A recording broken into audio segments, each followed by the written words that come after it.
जिला अधिकारी अतुल वत्स और पुलिस अधीक्षक चिरंजीव नाथ सिन्हा ने सोमवार को जिला अस्पताल परिसर में बन रही नई इमरजेंसी का निरीक्षण किया। उन्होंने मरीजों के भर्ती होने, बेड, ऑक्सीजन, पार्किंग व अन्य सुविधाओं की जानकारी सीएमओ डॉक्टर वेद प्रकाश अग्रवाल से ली। इस दौरान चिकित्सा अधीक्षक डॉक्टर सूर्य प्रकाश समेत स्वास्थ्य कर्मी मौजूद रहे। डीएम ने बताया कि करीब 2 माह से इमरजेंसी को दूसरी बिल्डिंग में शिफ्ट करने की तैयारी चल रही है। नई इमरजेंसी में 18 से 20 बेड लगाए जा सकेंगे और मरीजों व स्टाफ के लिए पर्याप्त सुविधाएं होंगी। भवन का करीब 80% कार्य पूरा हो चुका है और जल्द ही इमरजेंसी को शिफ्ट किया जाएगा। डीएम ने अस्पताल के पीछे स्थित राजकीय विद्यालय, जिला अस्पताल, DIOS और BSA कार्यालय की ओर जाने वाले खराब रास्ते का भी निरीक्षण किया। उन्होंने बताया कि बेहतर आवागमन के लिए अस्पताल के बराबर से रास्ता बनाने की संभावना देखी जा रही है। होम्योपैथिक व आयुर्वेदिक चिकित्सालयों को भी अन्य स्थान पर शिफ्ट कराने का विचार है। पिछले 2 माह से हम लोग ये प्रयास कर रहे हैं कि जो हमारी बागला हॉस्पिटल की इमरजेंसी है इसका सुदृढ़ीकरण हम लोग कर सकें।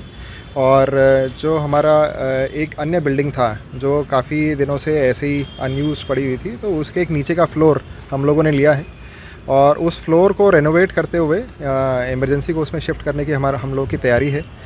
यहाँ जैसे लगभग 5-7 बेड ही हम लोगों के आ पाते थे और उसके बाद जो अन्य पेशेंट्स होते थे उनको स्टेबलाइज़ करके हमें वार्ड भेजना पड़ता था, लेकिन वहाँ ये व्यवस्था हो गई है कि वहाँ हम लोग ईज़िली 18 बेड लगा सकते हैं। साथ ही साथ जो हमारे चिकित्सक हैं उनके लिए सुविधाएं पर्याप्त रहेंगी और सबसे ज़रूरी जो चीज़ है जो यहाँ मिसिंग है कि आगंतुकों के लिए कोई कक्ष नहीं है, उनके लिए प्रॉपर बैठने की व्यवस्था और स्थान हो जाएगा।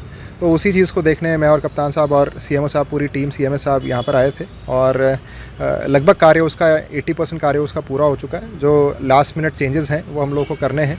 आप लोगों को ये भी ध्यान होगा कि काफ़ी 4-5 साल से जो हम लोगों का ये ऑक्सीजन प्लांट था जो बंद पड़ा था, हम लोगों ने रिसेंटली माननीय जनप्रतिनिधिगण से उसका बूस्टर लगाते हुए उसका लोकार्पण कराया था। अब ऑक्सीजन सप्लाई भी वहीं से हो रही है और ये इमरजेंसी जब वहाँ बनेगी तो हमारा जो 50 बेडेड क्रिटिकल केयर यूनिट जो लगभग तैयार हो गया है तो उसके भी वो नज़दीक हो जाएगा। तो किसी पेशेंट को अगर क्रिटिकल केयर की या उस प्रकार के मेडिकल मैनेजमेंट की आवश्यकता होगी तो तत्काल उसको वहाँ पे शिफ्ट किया जा सकेगा। तो इमरजेंसी वहाँ बनाना बहुत उपयुक्त है। यहाँ की भीड़ भाड़ और बहुत जो बड़ा जमावड़ा लग जाता है, व्यवस्थाएं थोड़ी सी मतलब थोड़ा सा अव्यवस्था जो हो जाती है कभी कभी, तो उसमें बहुत निजात मिल जाएगी। इसका एक पॉजिटिव बेनिफिट ये भी होगा कि आप जो मेरे पीछे वाली बिल्डिंग देख रहे हैं ये होम्योपैथिक चिकित्सालय है। तो एग्जिस्टिंग इमरजेंसी बिल्डिंग, हमारी बिल्डिंग अच्छी है, बस वो है कि वो छोटी है।